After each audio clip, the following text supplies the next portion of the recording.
Hello welcome to all of you on this YouTube channel. तो आज के इस वीडियो में हम स्टार्ट करने जा रहे हैं पार्ट थर्ड मूड डिसऑर्डर का, जो कि mental health and psychiatric nursing का यूनिट 7 है।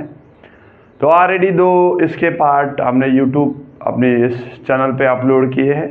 आज इसका पार्ट थर्ड आने वाला है, जिसमें हम डिस्कस करेंगे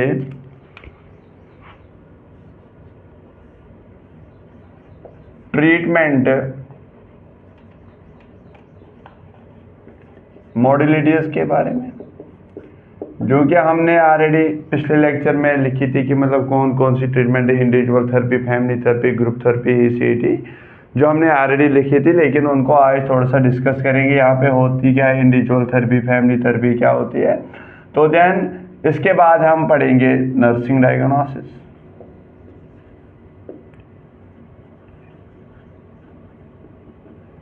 उसके बाद नर्सिंग डायग्नोसिस के बाद हम आपको पढ़ाएंगे नर्सिंग मैनेजमेंट।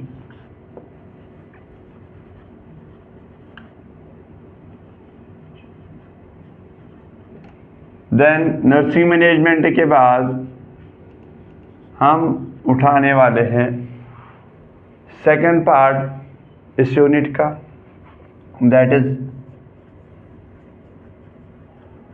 डिप्रेसिव एपिसोड्स के बारे में। उसके बाद हम पढ़ेंगे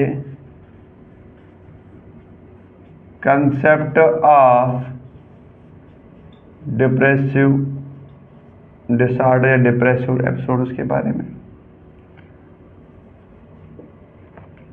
देन उसके बाद हम पढ़ेंगे एपिडेमोलॉजी।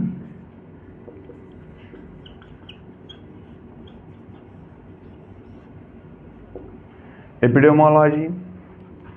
देन लास्ट में इस पार्ट थर्ड में हम डिस्कस करेंगे टाइप्स ऑफ डिप्रेसिव एपिसोड्स के बारे में। तो चलो एक एक करके स्टार्ट करते हैं। पहले ट्रीटमेंट मॉडलिटीज़ के बारे में। पहले मैं तो अब हम डिस्कस करेंगे एक एक करके ट्रीटमेंट मॉडलिटीज़ के बारे में। ट्रीटमेंट मॉडलिटीज़ में मैंने आपको बोला था, एक तो फैमिली थेरेपी देते हैं, इंडिविजुअल थेरेपी देते हैं, ग्रुप थेरेपी देते हैं, ECT देते हैं, साइकोफार्माकोलॉजी देते हैं। तो एक एक करके डिस्कस करेंगे कि होता क्या है, इंडिविजुअल थेरेपी होती क्या है, इसमें क्या करते हैं, और फैमिली थेरेपी होती क्या है, ग्रुप थेरेपी होती क्या है, ECT क्या होता है। तो चलो फर्स्ट वन जो मैंने यहाँ पे बोर्ड पे लिखा है, दैट इज इंडिविजुअल थेरेपी। अब जो इंडिविजुअल थेरेपी है, नाम से ही पता जाता है एक इंडिविजुअल को दी जाती है, यानी कि वो एक पर्सन, एक पेशेंट है जो इंडिविजुअल होगा, अकेला होगा, उसको इस ट्रीटमेंट है, ये थेरेपी दी जाती है। ये जो थेरेपी है इसको 1 to 1 कनेक्ट किया जाता है, यानी कि 1 to 1 बेसिस पे इसको कनेक्ट किया जाता है। कैसे? ये सिर्फ एक पेशेंट और एक थेरेपिस्ट के बीच में, यानी कि वहाँ पे सिर्फ एक थेरेपिस्ट और एक पेशेंट होगा। वही लिखा है यहाँ पे 1 to 1 बेसिस पे इसको कंडक्ट किया जाता है। 1 to 1 बेसिस पे इसको कंडक्ट किया जाता है। उसके बाद ब्रिंग अबाउट रिप्रेस्ड मटीरियल। जो भी रिप्रेस्ड मटीरियल है इसके दिमाग में, रिप्रेस्ड मटीरियल मतलब फॉर एग्जाम्पल किसी बच्चे को बचपन में किसी डॉग ने बाइट किया, देन टाइम गुजरता गया, अब उसको दिमाग में ये प्रॉब्लम हो रही, अब उसको ज़्यादा याद ही नहीं रह रहा है। जब उसको याद ही नहीं रहता है तो अब उसको ये मेमोरी भी लॉस हुई है कि मतलब ये जो इंसिडेंट हुआ था उसको मतलब उस पॉइंट की ओरिएंटेशन भी पता नहीं है कि मुझे कैसे, ये जो प्रॉब्लम है ये मुझ में कैसे हुई है। इसी तरह इसमें जो भी रिप्रेस्ड मटेरियल मतलब जो भी ऐसे वाक़े होंगे, जो भी ऐसी चीज़ें होंगे, उसको हमें रिप्रेस करना, उसको वापस ले आना है उसके दिमाग में।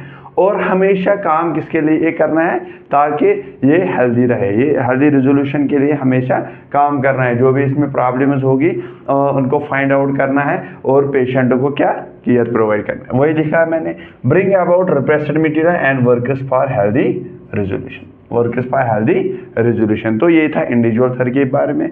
क्या क्या मैंने बोला इंडिविजुअल थेरेपी के बारे में? एक तो 1-to-1 बेसिस पे इसको कंडक्ट कराया जाता है, एक पेशेंट और थेरेपिस्ट के बीच में ये कंडक्ट की जाती है। और उसके बाद ब्रिंग अबाउट रिप्रेशन मटेरियल, जो भी रिप्रेशन मटेरियल है उसको ब्रिंग अबाउट उसके बारे में, और works for the healthy resolution, और किसके लिए काम किया जाता है? हेल्दी रेजोल्यूशन के बारे में। और उसके बाद है ग्रुप थेरेपी। नाम से पता चल जाता है जो कि एक ग्रुप में थेरेपी प्रोवाइड की जाती है। कंडक्टेड फॉर शेयरिंग एक्सपीरियंस, इसको कंडक्ट किया जाता है, इसमें एक्सपीरियंस शेयर की जाती है। और support to and from learning discussion and free exchange of ideas, इसमें बिना डरे सारे आइडियाज शेयर ये कर सकते हैं आपस में, अपनी मतलब जो भी लर्निंग होगी, जो भी इन्होंने सीखा होगा, इसको ये आपस में शेयर कर सकते हैं। ये है ग्रुप थेरेपी। अब बात करेंगे फैमिली थेरेपी की। फैमिली थेरेपी में क्या करते हैं हम? असेसमेंट ऑफ फैमिली जो भी फैमिली डायनामिक्स होते हैं उनको असेसमेंट करते हैं कि फैमिली मेम्बर्स के बीच में रिलेशन कैसी है, उनकी कम्युनिकेशन कैसी है, और इम्पैक्ट ऑफ डिजीज़, जो उनकी कम्युनिकेशन है उसका इम्पैक्ट क्या है उनकी डिजीज़ पे, वो हम फाइंड आउट करते हैं फैमिली थेरेपी में। और उसके बाद है ECT, इलेक्ट्रोकन्वर्जन थेरेपी, जो हम इस पर एक अच्छे से वीडियो बनाएगा, जो हम इस पर एक अच्छा वीडियो बनाएंगे डीप में। जो ECT प्रोसीजर जो है, इसको हम आराम से एक 5-6 मिनट के वीडियो में पूरा वो प्रोसीजर हम आपको समझाएंगे। ECT होता क्या है? ये किन पेशेंट को दी जाती है? ECT उन पेशेंट को दी जाती है जिनमें मेडिकेशन काम ही नहीं करता है, मतलब मेडिकेशन तो उनको बहुत ही, लेकिन उन पे कोई असर ही नहीं दिखा, या जो बाकी ट्रीटमेंट मॉडलिटीज़ है जब उनको वो प्रोवाइड की जाती है लेकिन उन पे कोई असर ही नहीं दिखा, तो उनको उस टाइम पे क्या इलेक्ट्रोकन्वर्जन थेरेपी प्रोवाइड की जाती है। उसके बाद है साइकोफार्माकोलॉजी। साइकोफार्माकोलॉजी में क्या होता है? इसमें मूड स्टेबलाइजिंग एजेंट्स को यूज़ किया जाता है। मूड स्टेबलाइजिंग एजेंट जिसमें ड्रग ऑफ चॉइस जो होती है वो है लिथियम कार्बोनेट, सोडियम वैल्पोरेट। ये भी हम एक अलग से वीडियो में डिस्कस करेंगे डिटेल में। लिथियम कार्बोनेट क्या करता है, इसकी फंक्शन क्या होती है, सोडियम वैल्पोरेट ये क्या करता है। तो ट्रीटमेंट मॉडलिटीज़ में एक तो individual therapy, group therapy, family therapy, ECT and psychopharmacology. चलो आगे अब नर्सिंग डायग्नोसिस पे जाते हैं। तो अब हम बात करेंगे नर्सिस डायग्नोसिस के बारे में। नर्सिस डायग्नोसिस में पहला वाला जो मैंने लिखा है बोर्ड पे, that is the risk for injury. Risk for injury. अब जो ये पेशेंट होगा जिसमें मैनिया प्रेजेंट होता है हर वक्त पे, ये तो एक तो इरिटेबल होता है और हर वक्त पे इसको जल्दी गुस्सा चढ़ जाता है किसी भी बात पे, तो फिर ये क्या है? Risk for injury. उसके बाद रिस्क फॉर वायलेंस, सेम वही, मतलब एक तो इरिटेबल होता है, इसको अपने आप में मतलब कंट्रोल ही नहीं होता है, कभी हाइपर हो जाता है, तो उस चीज़ से क्या? Risk for violence. Then imbalanced nutrition. अब जो बंदा है ये रेस्टलेस होता है, मतलब एक जगह पे बैठता नहीं, चलता रहता है, कभी उधर कभी इधर, उस चीज़ से क्या होता है? इसको इम्बैलेंस्ड न्यूट्रिशन, यानी कि जब ये खाना ही नहीं खाएगा टाइम पे, वक्त पे ये खाना ही नहीं खाएगा, तो उसका मतलब क्या है? इम्बैलेंस्ड न्यूट्रिशन भी हो जाएगी इसमें। देन डिस्टर्ब्ड थॉट प्रोसेस, जो मैंने आपको पढ़ाया कि मतलब इसमें थॉट जो आते हैं वो बहुत ज़्यादा रैपिड फ्लो में थॉट्स आ जाते हैं, गोल डायरेक्टिव एक्टिविटीज़ वो भी कम हो जाती है, ठीक है। और सेंसरी परसेप्शन भी डिस्टर्ब हो जाती है। सेंसरी परसेप्शन जो हमने ऑलरेडी डिस्कस किया है कि मतलब जो सेंसरी परसेप्शन इस पेशेंट में वो हाई होती है, कोई भी चीज़ इसको मतलब जितने भी गोल्स होते हैं वो मतलब बिना फालतू के इसको ऐसे ही दिख रहा है कि नहीं, कभी दिखता है इसको अपनी self esteem self activity high दिखती है, लेकिन एक्चुअल में ये होता नहीं है।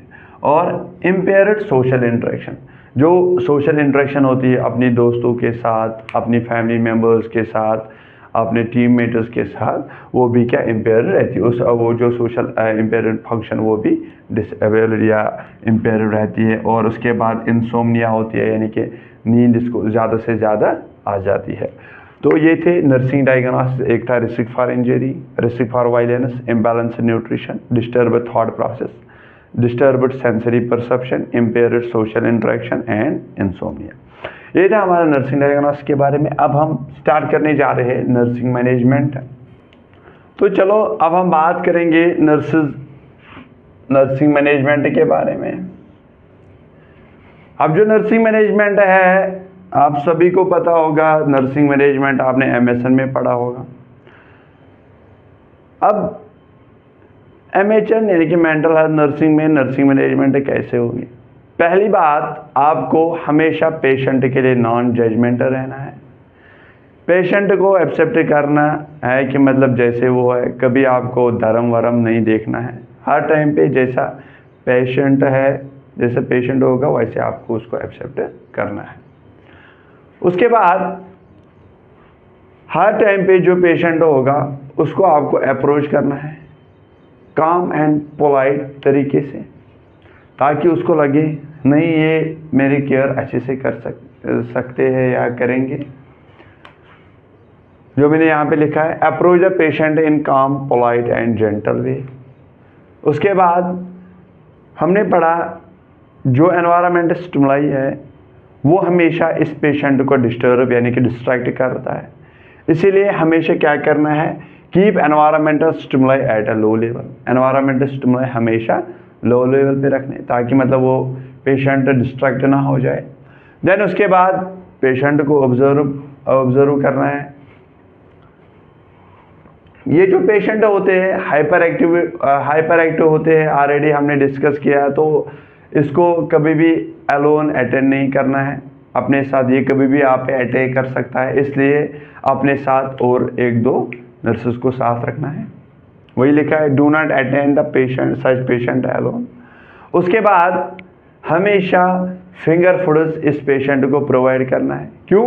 ताकि हमने ऑलरेडी पढ़ा है नर्सिंग डायग्नोसिस के, ये इम्बैलेंस्ड फूड जो होता है, यानी कि इसको इम्बैलेंस्ड फूड मिल जाता है, तो हमेशा इसको न्यूट्रिशन प्रोवाइड करने के लिए, बैलेंस बनाने के लिए हमें क्या, फिगर फूड। बिकॉज ये रेस्टलेस पेशेंट होता है, इसको वो खाना देना है जो ये हाथ में उठा के चलते चलते खाएगा। इसको वो खाना नहीं प्रोवाइड, इसको उसके लिए बैठना पड़ेगा नीचे। जैसे कि फ्रूट्स दे देंगे इसको, जैसे कि इसको फ्रूट्स दे देंगे या रोल्स दे देंगे, जो कि मतलब हाथों में उठा के चलते चलते भी ये खा सकता, ताकि मतलब जो इसका इम्बैलेंस न्यूट्रिशन है वो बैलेंस हो जाए। उसके बाद हमेशा आउटपुट इनपुट चार्ट मेंटेन करना है अच्छे से। ये लिखा proper documentation of intake and output chart. और ये जो पेशेंट है इसके सामने कभी भी ना हंसना है, ना ऐसे आपस में दो नर्सेस बातें करती है किसी और पेशेंट के बारे में, तो इसके सामने वो कभी नहीं करना है। देन हमेशा कोशिश करनी है कि इसका जो फैमिलियर स्टाफ होगा वो हम प्रोवाइड करेंगे इसको, यानी कि try to assign familiar staff. और हमेशा क्या करना है, पेशेंट के साथ रैपोर्ट बना के रखना है, ट्रस्ट बना के रखना है। वो कैसे होगा, जब पेशेंट पहले आईपीआर मेंटेन करेंगे, नर्स पेशेंट रिलेशनशिप जब अच्छी होगी, देन उसके बाद रिपोर्ट ऐसे से बनाएंगे, ट्रस्ट रिलेशनशिप बनेंगे पेशेंट और नर्स के बीच में। देन जो भी हेलुसिनेटरी वॉइसेस इसके दिमाग में आ रही है, मतलब जब ये पेशेंट है इसके साथ बात करनी है, जो आपको हेलुसिनेटरी वॉइसेस दिमाग में सुनाई देती है, उसको आप कैसे डिस्ट्रैक्ट करोगे, उनको आप कैसे डिस्टर्ब करोगे यहाँ से वापस, तो वो नॉलेज इसको प्रोवाइड करनी है। तो ये थे नर्सिंग मैनेजमेंट के बारे में, जिसमें मैंने आपको बताया अप्रोच द पेशेंट इन काम पोलाइट एंड जेंटल वे। उसके बाद keep environment stimuli at low level, observe the patient, do not attend the such patients alone, figure foods can given for imbalance nutrition, proper documentation of intake and output chart, do not whisper laugh और talk about other patients in front him her, try to assign familiar staff, rapport and trusting relationship maintain करनी है, explore the content of hallucinatory voices, और उसके बाद उसके लिए इसको क्या सजेस्ट करना है कि आप इन वॉइसेस को कैसे डिस्ट्रैक्ट कर सकते हो, तो डिस्टर्ब कर सकते हो। ये था हमारा आज का लेक्चर। तो इसके बाद पार्ट 4 जो इस वीडियो का आएगा वो भी साथ में ही चढ़ेगा इस चैनल पे, जिसमें हम पार्ट 2 इस यूनिट का पढ़ाएंगे, जो क्या है डिप्रेसिव एपिसोड्स के बारे में। Okay, thank you.